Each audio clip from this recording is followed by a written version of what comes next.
오늘은 소중한 이름들이라는 제목으로 하나님의 말씀 나누도록 하겠습니다. 오늘 본문을 제가 2장 후반절 몇 절만 읽었지만 사실은 오늘 다룰 내용은 2장 전체의 내용을 다룰 예정입니다.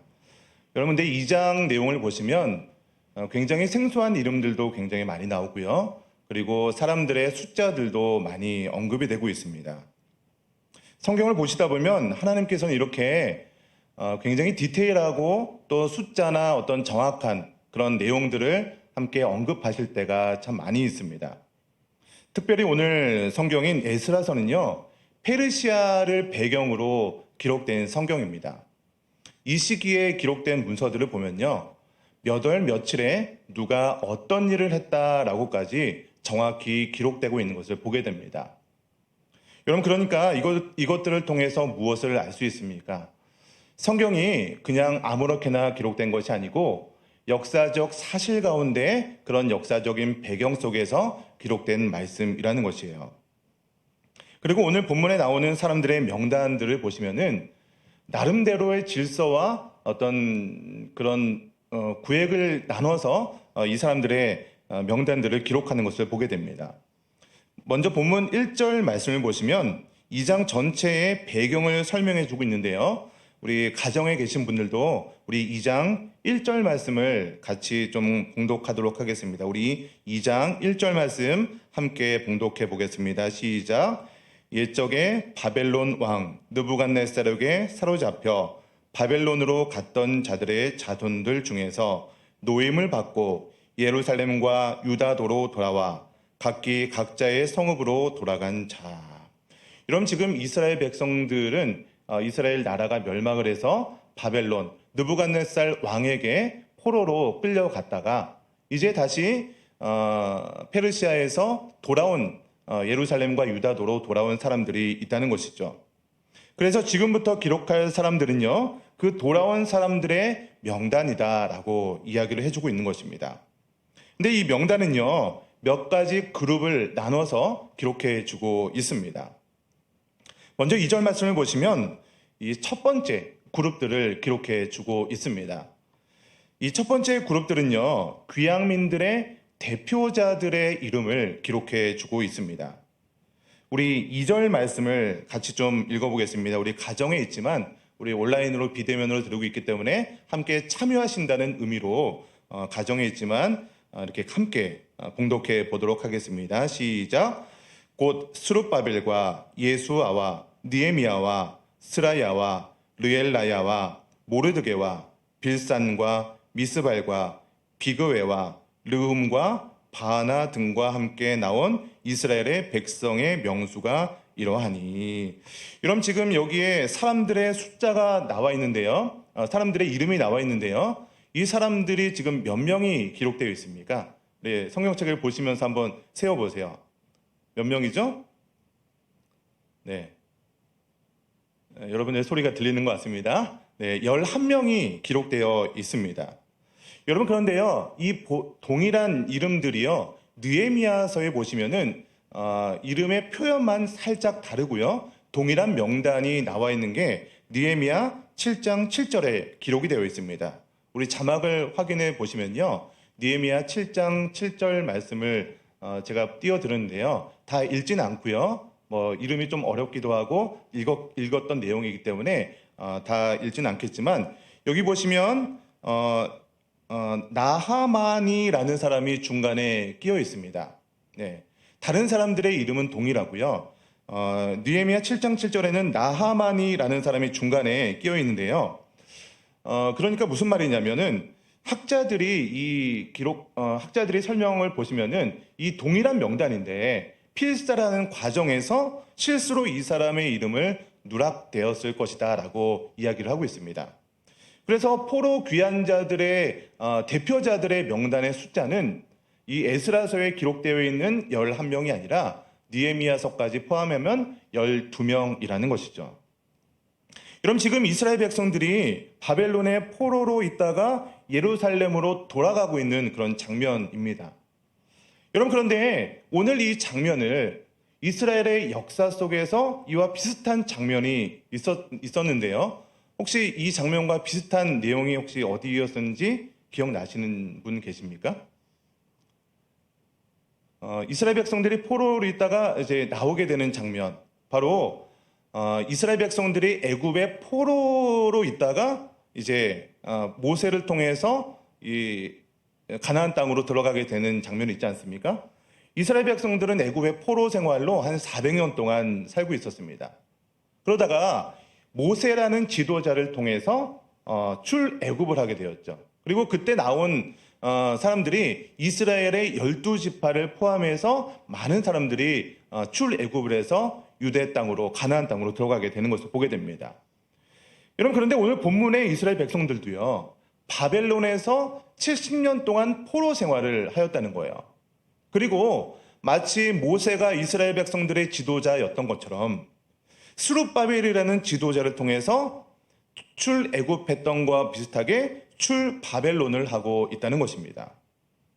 물론 이때는요, 이스라엘 백성들이 12지파가 나온 것처럼 모든 12지파가 나오지는 못했지만 지금 바벨론 포로 귀환 자들의 대표의 수가 12명이라는 것을 보게 되면서 상징적으로나마 이스라엘의 12지파가 예루살렘으로 돌아왔다는 것을 그려주고 있는 것입니다. 그럼 지금 이스라엘 백성들이 바벨론 포로로 있다가 이제 예루살렘으로 돌아왔는데요. 이 포로에서 처음으로 인도했던 1차 귀환의 지도자가 바로 스룹바벨이라는 사람입니다. 이 스룹바벨이라는 이름이 익숙한 분도 계시겠지만 많은 분들은 스룹바벨이라고 하면은 조금 생소한 이름일 수도 있을 것입니다. 이 스룹바벨은요, 1차 포로 귀환을 이끈 지도자였습니다. 이 학개서를 보시면요, 학개서 1장 1절 말씀을 보시면 이 스룹바벨에 대해서 조금 더 많은 정보를 제공해주고 있습니다.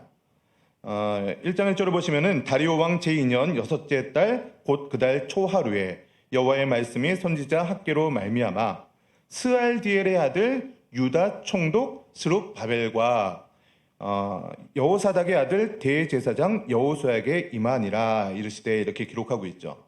그러니까 스룹바벨이 누구냐면 스알디엘이라는 사람의 아들이었고요, 유다의 총독이었다는 것이에요. 여러분, 그런데 유다의 총독으로 스룹바벨이 이렇게 임명이 되었는데, 여러분, 그렇다면 이 유다 총독으로 스룹바벨을 누가 임명을 했을까요? 여러분, 지금 이 시대가 어느 시대라고 했습니까? 지금 바벨론의 포로로 끌려가고 있다가 이제 바벨론이 멸망을 했어요. 그리고 바벨론을 정복한 나라가 있었는데 페르시아, 성경에서는 바사라고 기록을 하고 있는데요. 그 페르시아 왕 고레스가 이 지역을 제패한 시대입니다. 그래서 이 스룹바벨을 총독으로 임명한 사람이 누구냐면 바로 바사 왕 고레스라는 사람입니다. 이 고레스는요, 그 지역의 많은 넓은 영토들을 정복을 했는데요. 이 고레스가 이 넓은 영토를 다스리는 방법이 무엇이었냐면 그 지역에 포로로 끌려왔던 사람들을 다시 본국으로 돌려보내는 거예요. 그리고 많은 그 돌려보낸 그 나라들을 28개의 도로 나누어서 각 도마다 총독을 세워서 다스리는 방법을 사용했던 거예요. 그래서 유다 사람들은 유다도라고 표현을 하면서 그 유다도에 총독을 세운 겁니다. 그러니까 오늘 2장 1절을 보시면은 예루살렘과 유다도로 돌아왔다 이렇게 표현하고 있잖아요. 그러니까 여기서 유다도라고 하는 것이 우리나라로 하면은 뭐 경기도, 경상북도, 뭐 강원도 이런 도 있지 않습니까? 마찬가지로 이 고레스가요 28개의 도로 관장을 하면서 유다도로 이렇게 표현을 하고 있는 거예요. 나중에 또 보시면은 뭐 메대도, 앙메다궁 뭐 이런 것도 나오는데요. 메대 지역도 하나의 도로 표현해서 기록을 하고 있는 것이죠. 자, 이 스룹바벨은요, 이름의 뜻이 이런 의미가 있어요. 바벨론에서 태어난 사람이다라는 그런 의미가 있죠. 스룹바벨 이렇게 표현하고 있잖아요. 그래서 이 스룹바벨이요, 여호와긴이라는 이제 유다의 마지막 왕이죠. 그 손자가 된다고 기록을 하고 있습니다. 그렇기 때문에 이 스룹바벨은요, 유다 정통 왕위를 계승할 충분한 자격이 있었던 사람이었습니다. 그리고 지금 이 첫 번째 그룹을 제가 설명을 드리고 있는데 이 스룹바벨 다음에 기록하고 있는 사람이 누구냐면 2절 말씀을 보시면 예수아라는 사람을 기록하고 있습니다. 이 예수아는요, 아까 우리 학개서 1장 1절에서도 나왔던 인물이기도 한데요. 여기서는 예수아라고 기록하고 있지만 우리 학개서 1장 1절 말씀 다시 한번 좀 보여주시면은 여호수아라고 기록을 하고 있는 사람이 바로 이 오늘 본문의 예수아입니다. 이 예수아가 누구라고 했습니까? 대제사장 여호수아, 여호사닥의 아들이자 대제사장 여호수아. 이 사람이 오늘 본문에 나오는 예수아입니다. 여러분, 그러니까 그 정치적인 지도자였던 스룹바벨이라는 사람과 종교 지도자였던 대제사장 여호수아, 오늘 본문에서는 예수아죠. 이 두 사람이 힘을 합쳐서 이 포로 귀환 시대에 많은 일을 동역하면서 감당했다는 것이에요. 뭐 많은 사람들의 이름이 나오고 있긴 하지만 이름을 보시면 좀 익숙한 이름도 있을 거예요. 느헤미야 그리고 모르드게 이런 사람도 있을 텐데 아쉽게도 여기에 나오는 인물들은 우리가 알고 있는 그 모르드게와 느헤미야가 아니라 동명이인이라고 이야기를 하고 있습니다. 여러분, 이제부터 3절 말씀을 보시면 이제 두 번째 그룹에 대해서 설명을 하고 있습니다. 바로 집안별로 구분된 사람들의 명단들인데요. 우리 3절 말씀을 보시면 바로스 자손이 2172명이다 라고 기록을 하고 있습니다. 성경은요, 예루살렘으로 도래온 사람들이 이렇게 각 집안별로 사람들의 숫자를 기록을 하고 있어요. 계속해서 사람들의 숫자와 명단과 숫자를 기록하고 있는 것을 보게 되시죠. 근데 이 사람들의 이름을 보시면 아마도 한 번도 들어보지 못했던 이름들이 계속해서 기록되어 있을 것입니다.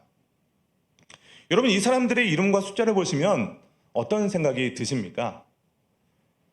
그냥 알지 못하는 사람들의 이름과 숫자로 끝나십니까? 저는 이 명단들을 보면서 과연 하나님께서는 왜 이 사람들의 명단들을 기록했을까? 저는 이 명단들을 보면서 다시 한번 좀 곰곰이 생각을 해봤습니다. 그러면서 이 명단들을 우리 상황에서 한번 적용을 해봤어요. 지금 나 한 사람으로 시작된 믿음의 가족들의 명단이 이 사람들의 명단이 될 수 있겠구나. 나라는 한 사람의 이름은 어떻게 보면 유명하지도 않고 다른 사람들에게 알려지지도 않았지만 이 하나님의 약속을 붙들고 믿음으로 나아가려고 발버둥 치는 이 명단들을 보니까 그 믿음의 숫자들이 이렇게 많이 늘어났다. 저는 이 명단을 보면서 하나님께서 이 명단들을 소중하게 생각했기 때문에 비록 우리에게 많이 알려지진 않았지만 그렇게 유명한 사람들은 아니지만 이 사람들의 명단과 이름을 기록하면서 하나님께서 이 사람들의 이름을 소중하게 기록하고 있는 것을 느끼게 되었습니다. 이 3절 말씀에 바로스라는 한 사람, 우리는 어떻게 보면 처음 들었던 사람의 이름이지만 이 바로스라는 한 사람으로 시작된 믿음의 후손들이 2172명이나 된다는 것입니다. 계속해서 이어지는 사람들도 마찬가지입니다. 여러분, 그러니까 믿음을 가지고 있는 이 한 사람이 얼마나 소중하겠습니까?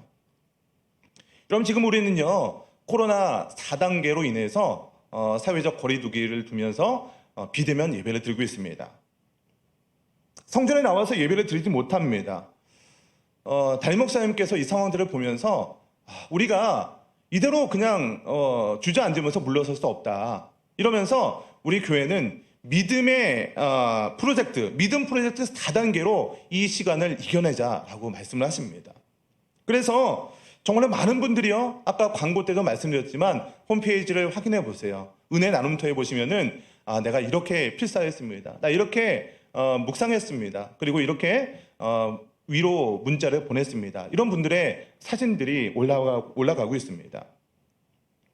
아직도 연락은 주시지 않은 분도 계시지만 가정마다 지금 이 기간을 믿음으로 이겨내려는 노력들을 하고 있는 것이 느껴집니다.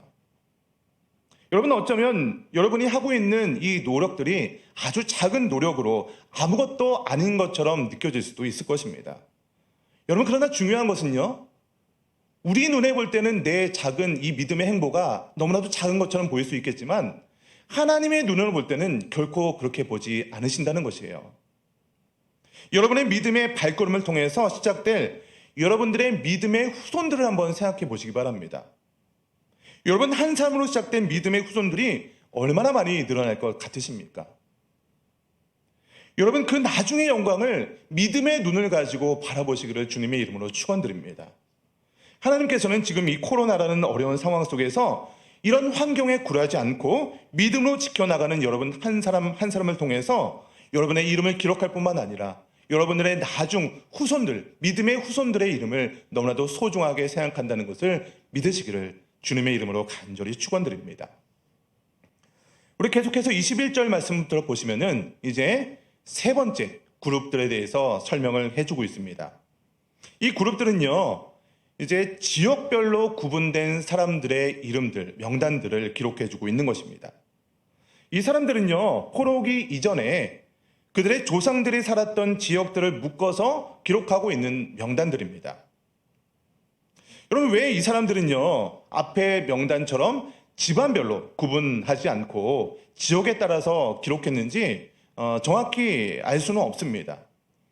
학자들은 유산을 받을 땅이 있는 사람들은 앞의 명단처럼 집안별로 기록을 했고, 유산을 받을 땅이 없는 사람들은 이렇게 지역별로 기록을 했을 것이다 라고 이야기를 하기도 합니다.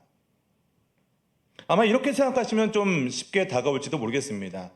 예를 들어서 우리나라가 예전에 우리 아메리칸 드림을 꿈꾸면서 미국으로 많이 이민을 가셨죠. 근데 시간이 오래오래 지나서 1세대, 2세대, 3세대가 지나면서 그 사람들이 다시 고국으로 돌아온 거예요.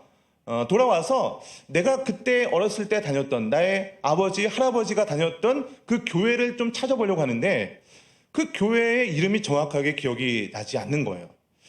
천신교회였는지 천사교회였는지 뭐 어느 교회에 있는지 이름은 기억하지 않지만 부천 내동이라는 곳에 있었다, 이 정도로만 기억하는 거예요. 그래서 내동에 있었던 교회들에 다녔던 사람들만 이렇게 따로 모아서 이 명단을 기록했다, 뭐 예를 들어서 이렇게 표현할 수 있었다는 것입니다. 저는 이 명단을 보면서 다시 한번 생각을 해봤습니다. 이것은 뭐 학자들의 견해도 아니고 뭐 이것이 바른 해석인지는 잘 모르겠습니다. 그저 저 개인적인 생각입니다. 여러분, 왜 이 사람들은요, 집안별로 기록되지 않고 지역별로 이렇게 기록될 수밖에 없었을까요? 물론 나라가 멸망을 하고 전쟁통에 있다 보니까 이들의 족보가 없어지기도 했을 것입니다.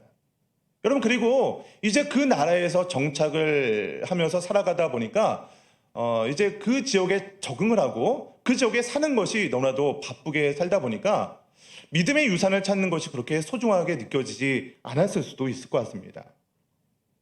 그러나 저는요, 이런 모든 상황들을 생각해 볼 때 이 사람들은요, 아마 그 가정에서 믿음의 뿌리가 그만큼 약했기 때문이지 않을까 생각해 보게 되는 것이에요.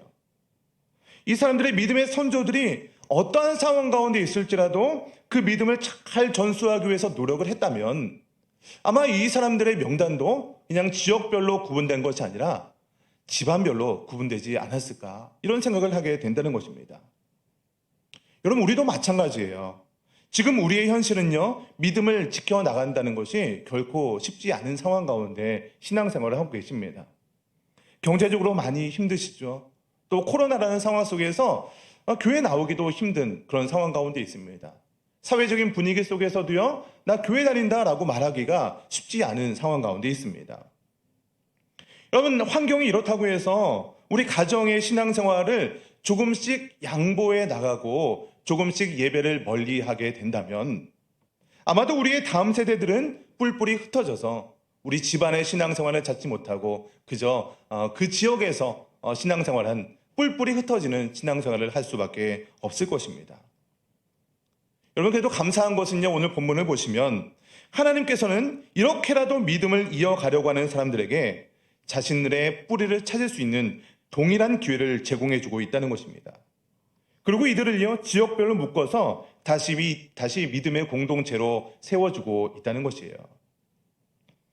여러분, 이제 36절부터 말씀을 보시면 네 번째 그룹들의 명단이 기록이 되어 있습니다. 이 사람들은요, 바로 제사장들의 명단입니다. 그럼 지금까지는요, 이제 지금 기록된 명단들은요, 이제 유다 땅 예루살렘으로 돌아와서 예루살렘 성전을 재건하려는 사람들의 명단들이죠. 그래서 처음 앞부분에 있는 사람들은요, 평신도 귀환한 사람들의 명단을 계수한 다음에 이제 성전에서 사역할 제사장들의 명단을 기록해주고 있는 것입니다. 여러분, 그런데 원래 이 다윗 시대 때 제사장들의 그런 가문들의 숫자를 보면요, 24개의 가문, 24반차라고 하죠. 그래서 제사장들의 가문이 이렇게 많은 가문들이 있었습니다. 그런데 오늘 본문 말씀을 보시면 돌아온 사람들 제사장 집안의 가문이 4가문밖에 기록되지 못한 것을 보게 됩니다. 여러분, 나라가 멸망을 하고 성전이 무너지게 되면서 이제 성전에서 사역하는 이 제사장들의 수가 줄어들 수밖에 없었던 것이죠. 여러분, 그래도요, 지금 돌아온 제사장들의 수를 합쳐보면은 몇 명이냐면 4,289명 정도가 됩니다.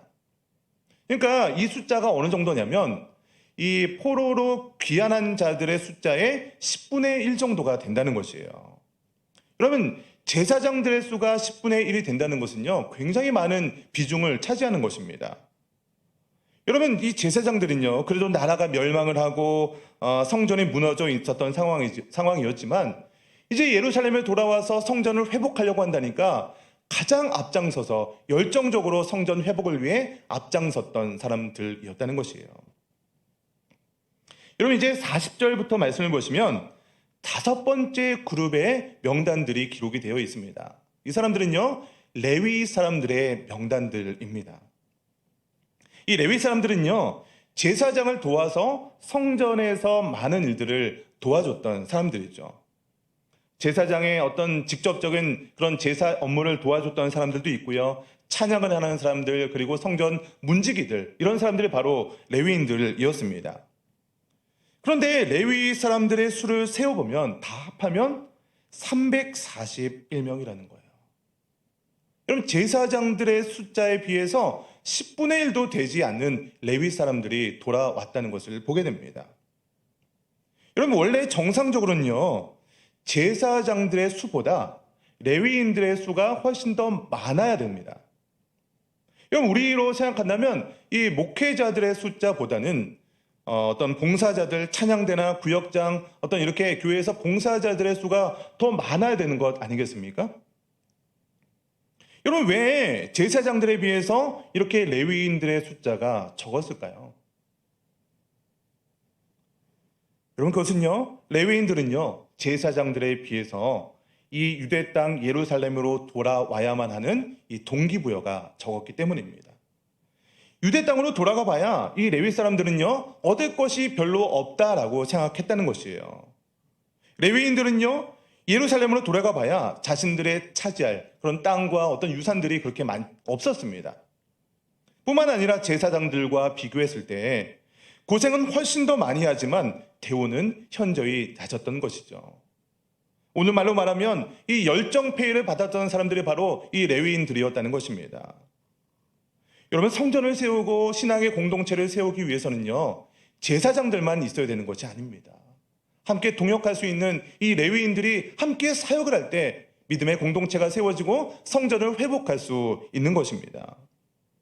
그런데 이들은요, 다시 레위인 역할을 감당해봐야 고생할 것이 뻔하기 때문에 그 자리로 돌아오지 않았던 것이죠. 여러분, 우리 교회도 마찬가지 아닙니까? 목회자들만 앞장서서 교회를 다시 일으켜야 됩니다. 교회가 갱신되어야 됩니다. 신앙이 회복되어야 됩니다. 이렇게 말해봐야 정말 그렇게 함께 동역하지 않으면 이 교회가 새롭게 되기 너무나도 힘들다는 것입니다. 함께 동역하는 봉사자들이 있어야 교회가 든든히 세워질 수 있는 것입니다. 여러분, 이 레위인들은요, 이 자신들의 어떤 이익과 이권을 포기하지 못했기 때문에 이 영광스러운 이 예루살렘 성전 회복 사역에 동참하지 못했다는 것입니다. 여러분, 계속해서 43절 말씀부터 보시면 이제 6번째 그룹의 명단들이 기록이 되고 있습니다. 43절에 보시면 느디님 사람들이라고 기록되어 있는데요, 바로 성전에서 막리를 하는 사람들, 성전 일꾼들을 의미하는 사람들입니다.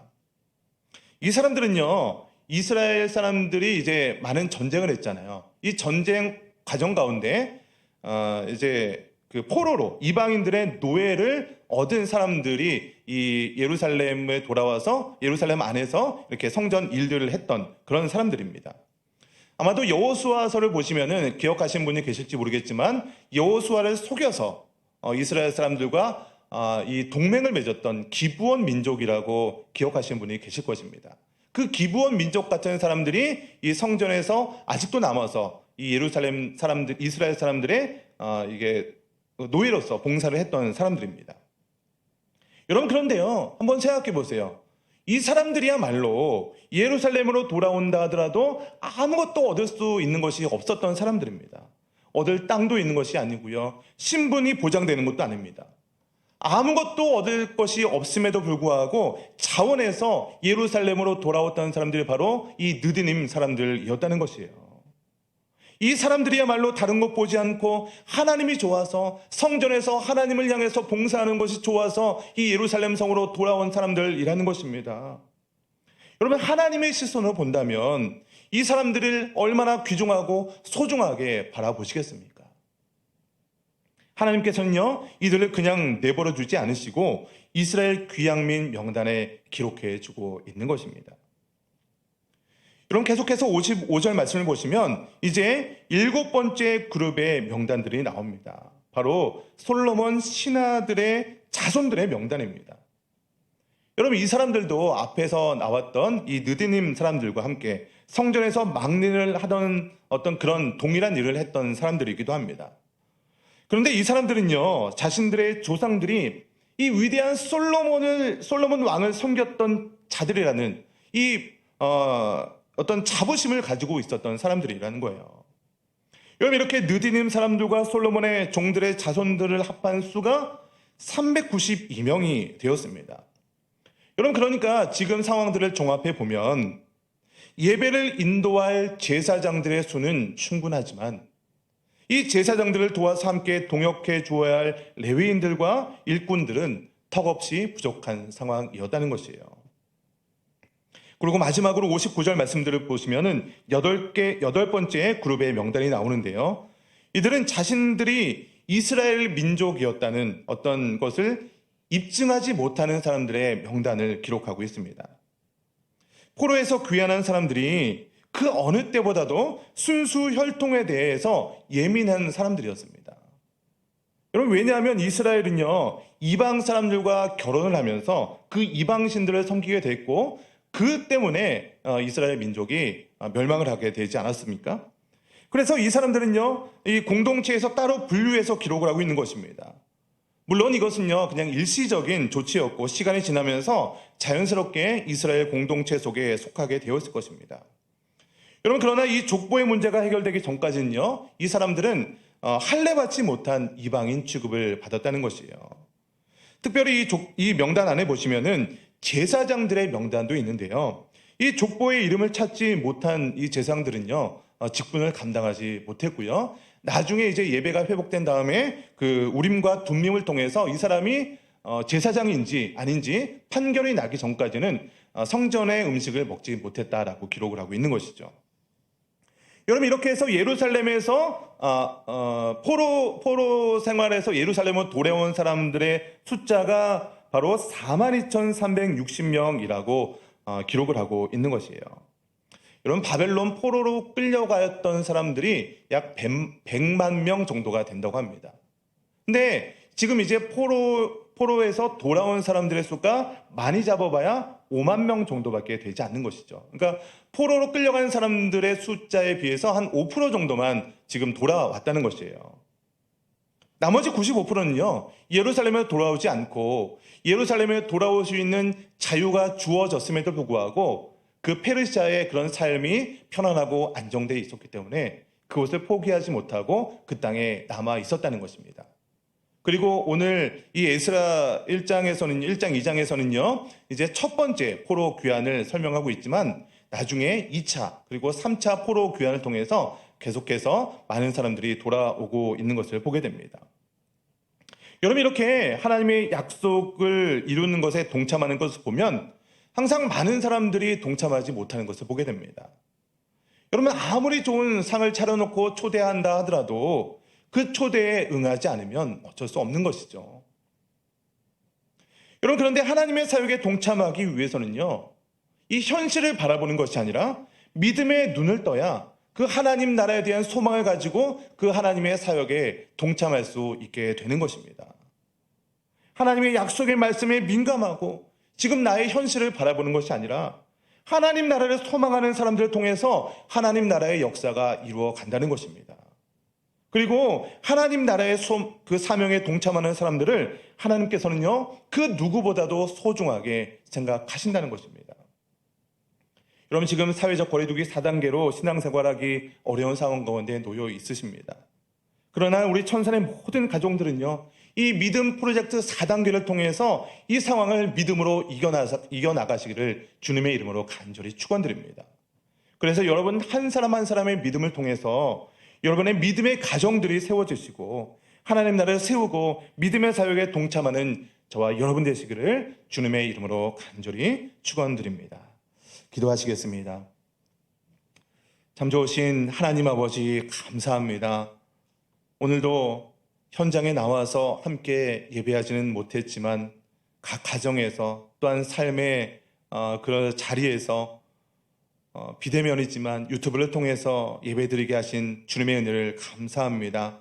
하나님, 정말로 이 이스라엘 민족들, 정말로 하나님의 사역에 동참했던 이 사람들의 소중한 이름들의 명단들을 보면서 하나님, 우리도 지금 상황들을 다시 한번 바라보게 됩니다.